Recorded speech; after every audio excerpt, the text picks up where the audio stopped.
झीम नदी के एक किनारे पे भारत तो दूसरे किनारे पर नेपाल ने मनाया छठ पूजा का व्रत।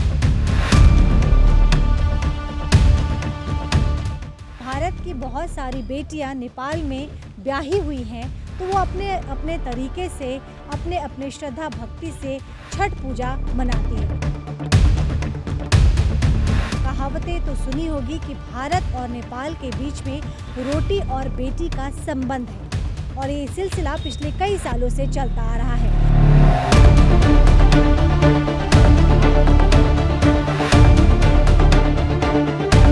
कुर्तीज 199 दे रहा है प्री पूजा सेल्स ऑफर, जहां आपको मिलेगा हजारों वैरायटी पर मिनिमम 30% से लेकर 50+20% तक का डिस्काउंट। अधिक जानकारी के लिए संपर्क करें कुर्तीज 199 द प्लैनेट मॉल, सेवक रोड, सिलीगुड़ी।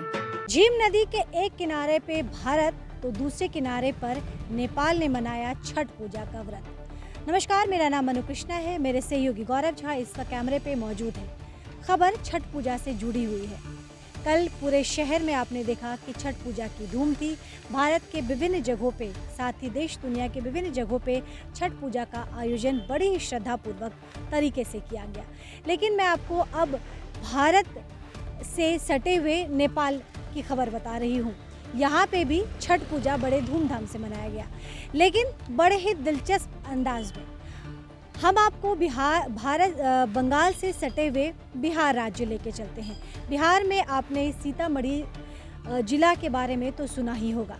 सीतामढ़ी प्रखंड में एक जगह है सोनबरसा, जो कि नेपाल बॉर्डर से बिल्कुल सटा हुआ है। अक्सर आपने ये किदवंती, ये कहावतें तो सुनी होगी कि भारत और नेपाल के बीच में रोटी और बेटी का संबंध है। कभी आपने सोचा है क्यों? मैं बताती हूँ। भारत की अधिकतर बेटियाँ, ख़ास तौर पे जो बॉर्डर एरिया की बात अगर हम करें, तो भारत से बेटियां नेपाल में ब्याही जाती है और इसीलिए कहते भी हैं कि भारत और नेपाल के बीच में रोटी और बेटी का संबंध है। हम आपको बताते चले कि सोनबरसा जो भारत में पड़ता है और नेपाल, इन दोनों के बीच में एक नदी बहती है, झीम नदी। आपको जानकर हैरानी होगी कि झीम नदी के किनारे, एक किनारे पे भारत ने तो वहीं दूसरे किनारे पे नेपाल में छठ पूजा बड़े ही धूमधाम, बड़े ही श्रद्धापूर्ण तरीके से मनाया गया। दोनों ही देश के जो प्रशासनिक अधिकारियों हैं, उन्होंने अपने अपने नागरिकों के लिए तमाम सुरक्षा व्यवस्थाओं की इंतजामात किए हुए थे। लेकिन अब आपको बताते चले कि नेपाल में छठ पूजा वैसे तो नहीं मनाया जाता है, क्योंकि भारत की बहुत सारी बेटियां नेपाल में ब्याही हुई हैं, तो वो अपने अपने तरीके से, अपने अपने श्रद्धा भक्ति से छठ पूजा मनाती हैं और ये सिलसिला पिछले कई सालों से चलता आ रहा है।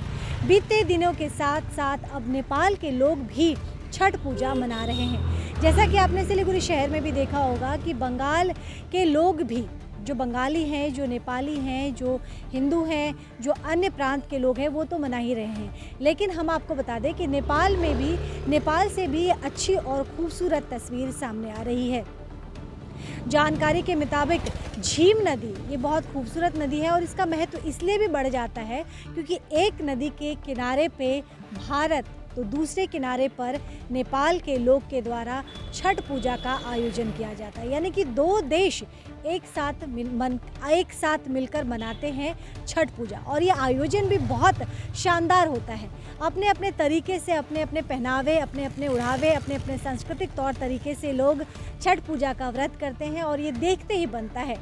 पिछले कई दिनों में श्रद्धालु तो वहाँ पे जुट ही रहे हैं, लेकिन ये मनमोहक दृश्य देखने के लिए भी लोगों की भीड़ उमड़ पड़ रही है। आखिर कैसा माहौल होता है जब एक ही नदी के दो किनारों पे दो अलग अलग देश के लोग अपने परंपरा को संभालते हुए, अपनी संस्कृति को संभालते हुए छठ पूजा का आयोजन करते हैं।